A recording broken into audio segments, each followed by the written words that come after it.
Hello दोस्तों, नमस्कार, आदाब। स्वागत है आपका मेरे चैनल शिवा वॉयस लाइब्रेरी में। आज आपको लोक व्यवहार पुस्तक के नए चैप्टर जिसका नाम है अगर गलती आपकी हो तो मान लें कि ऑडियो बुक के बारे में बताने जा रहे हैं।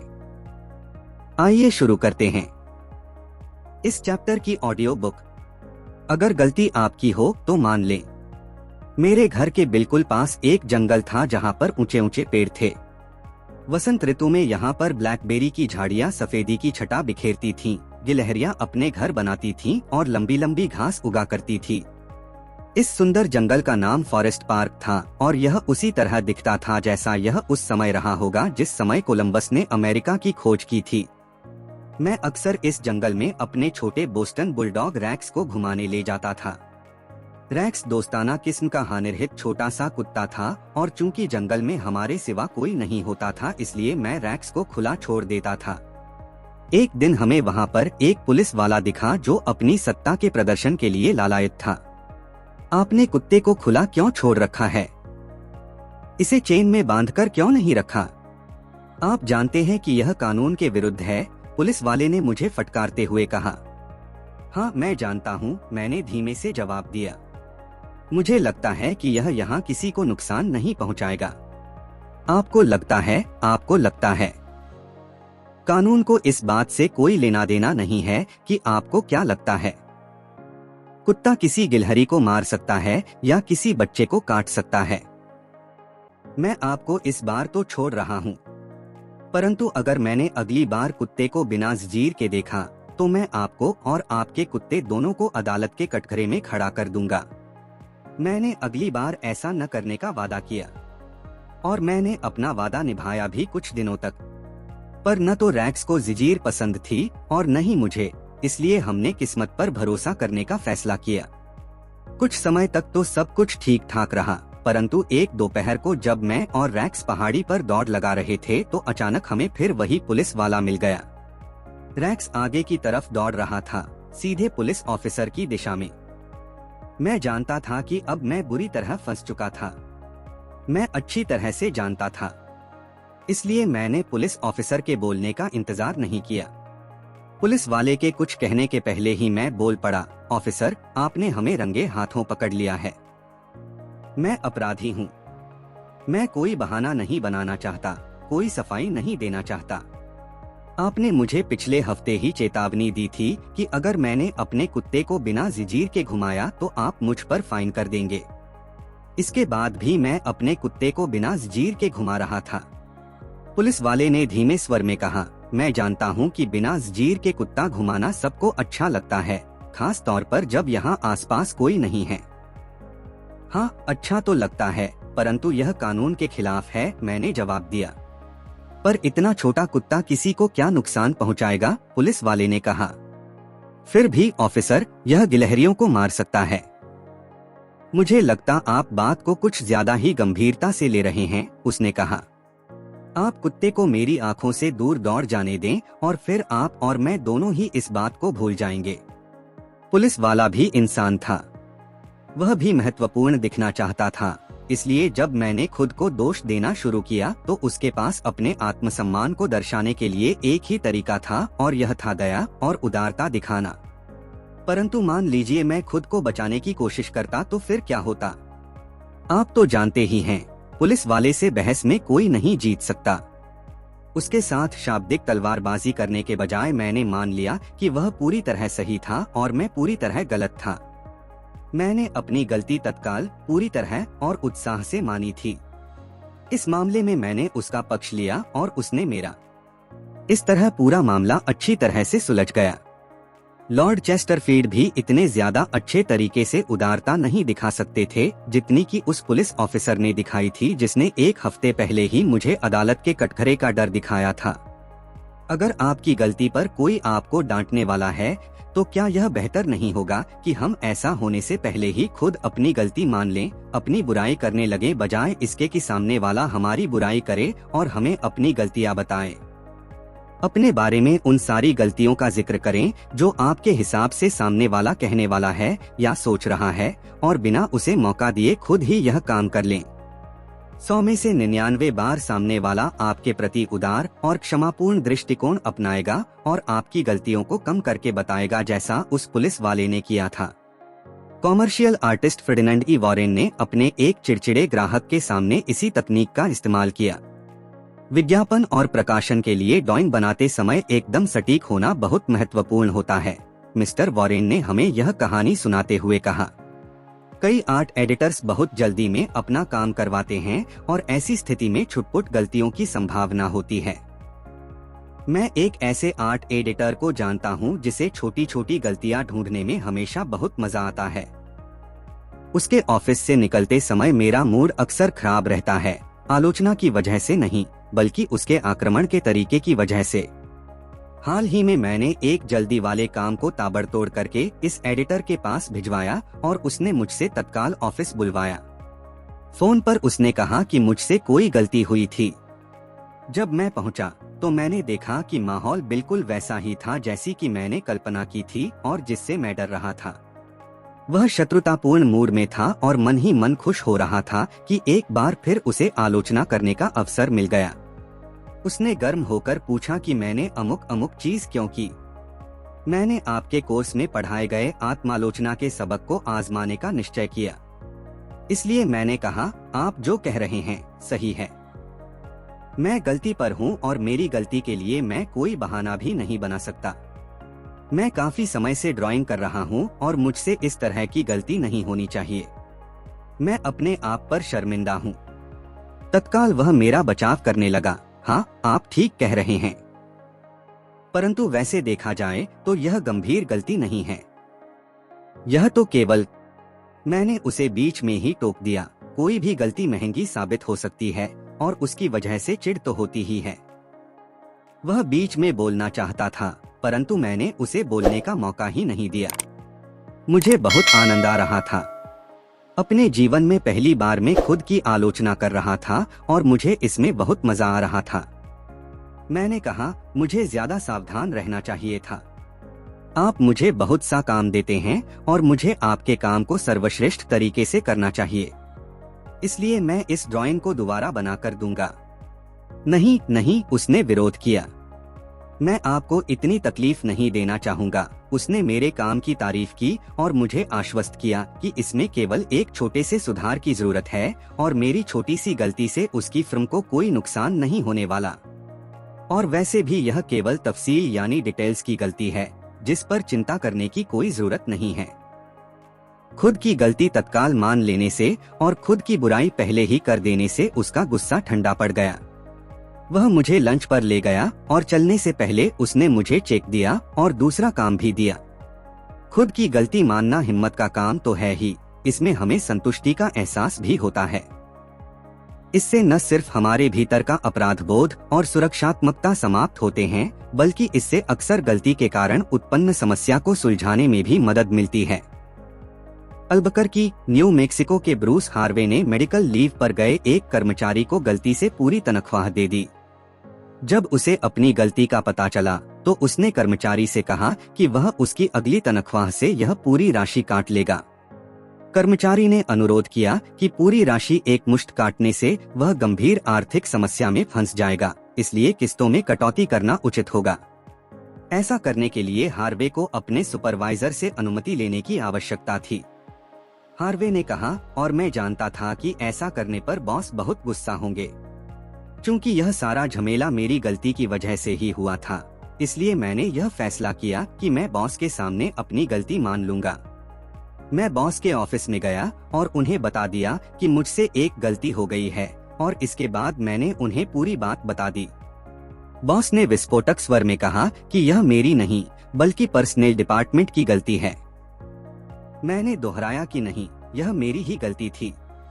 इस पर बॉस ने इसे अकाउंटिंग डिपार्टमेंट की लापरवाही बताया।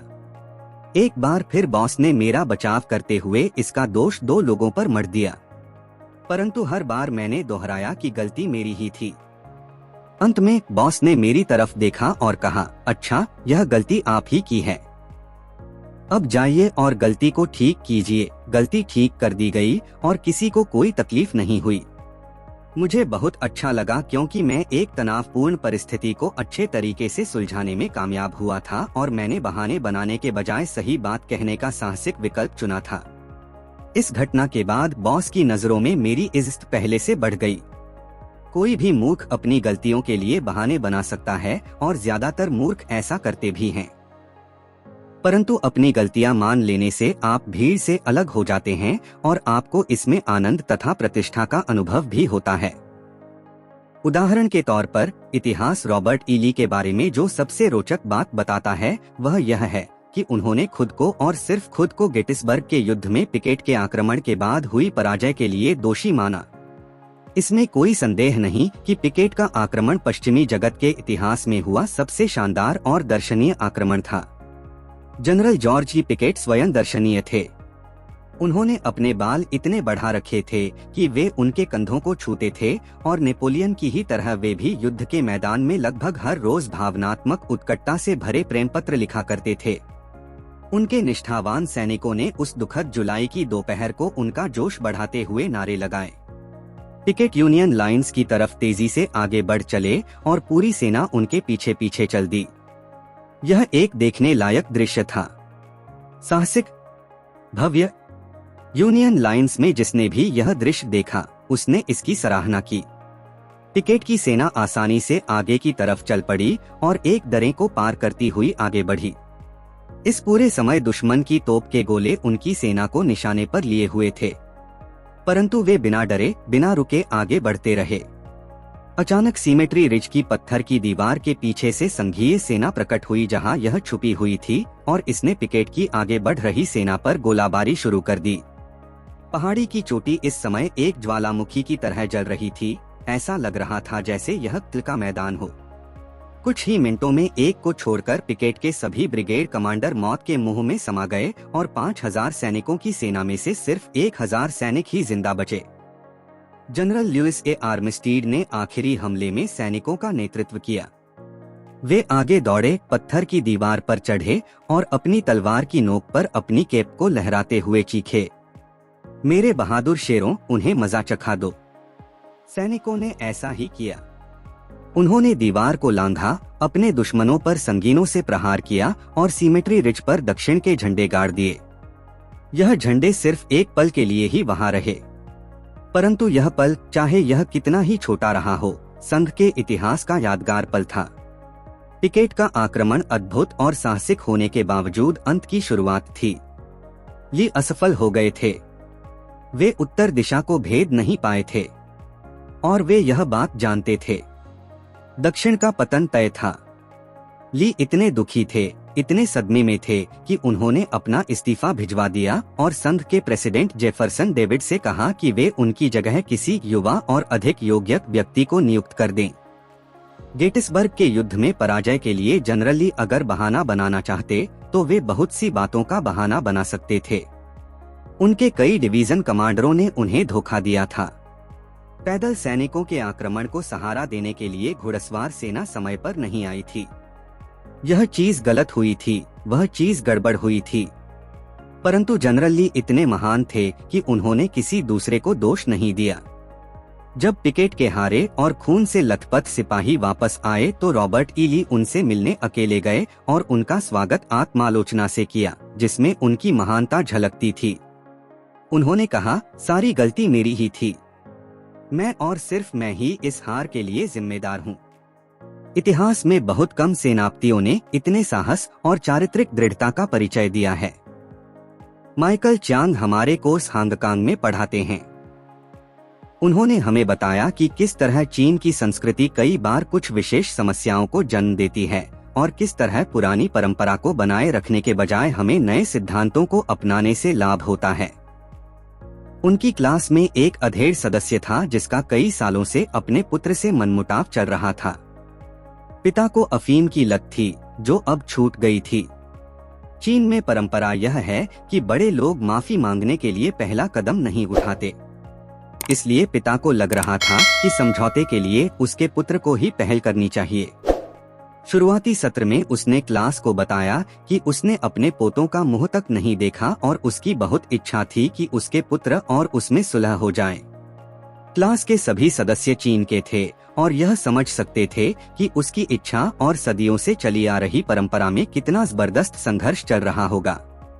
पिता को यह लगता था कि नौजवान पीढ़ी को बुजुर्ग पीढ़ी का सम्मान करना चाहिए और इस वजह से वह अपनी इच्छा के अनुसार कदम न उठाने को सही ठहरा रहा था और इंतजार कर रहा था कि उसका पुत्र आएगा और उससे माफी मांगेगा। कोर्स के अंत में पिता ने एक बार फिर अपनी क्लास को संबोधित किया। उसने कहा, मैंने समस्या पर अच्छी तरह विचार किया है। डेल कार्नेगी कहते हैं, अगर गलती आपकी हो तो तत्काल और पूरी तरह अपनी गलती मान लें। हालांकि मेरे लिए तत्काल अपनी गलती मानने में अब काफी देर हो चुकी है, परंतु मैं अपनी गलती को पूरी तरह तो मान ही सकता हूँ। मैंने अपने पुत्र के साथ अन्याय किया है। इसमें उसका दोष नहीं है कि वह मुझे दोबारा नहीं देखना चाहता। इसमें उसका दोष नहीं है कि उसने मुझे अपनी जिंदगी से निकाल दिया है।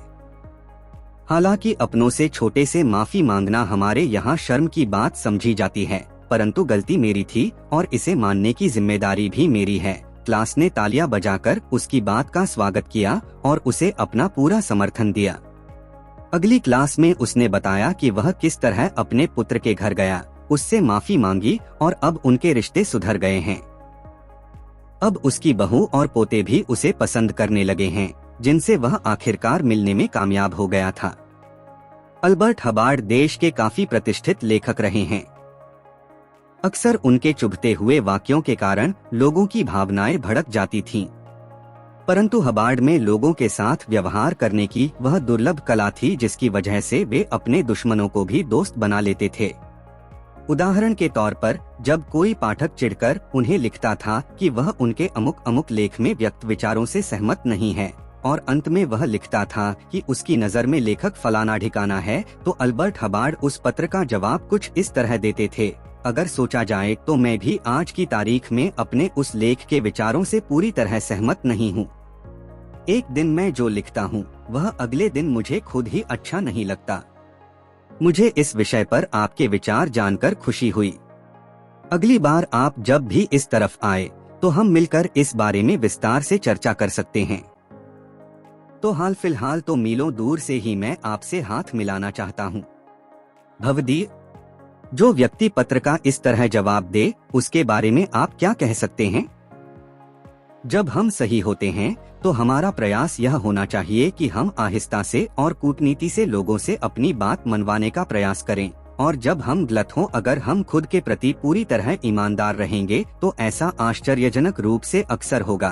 तो हमें अपनी गलतियों को तत्काल और उत्साह से स्वीकार कर लेना चाहिए। इस तकनीक से न सिर्फ आश्चर्यजनक परिणाम मिलेंगे, परंतु यकीन कीजिए इससे आपको खुद का बचाव करने की तुलना में अधिक आनंद भी मिलेगा। पुरानी कहावत को याद कीजिए, लड़ने से आपको पर्याप्त नहीं मिलता, परंतु हार मान लेने से आपको उम्मीद से ज्यादा मिलता है। यह था इस चैप्टर का सिद्धांत 3। अगर गलती आपकी हो तो तत्काल और पूरी तरह अपनी गलती मान लें। और दोस्तों, ये था आज का चैप्टर, और अब मिलते हैं अगले नए चैप्टर के साथ नई वीडियो में। धन्यवाद, नमस्कार, जय हिंद, जय भारत।